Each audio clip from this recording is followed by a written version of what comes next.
Welcome back. If you've ever thought about leaving Phoenix behind, have we got the place for you?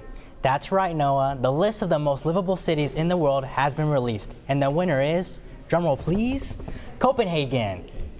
The Danish city earned the top spot on this year's list from a division of the magazine The Economist. It ranked 173 cities around the world and used different criteria to make its decision, including education, healthcare, and culture. The highest ranking city in the U.S. was not even on the mainland. Hawaii came in at number 25.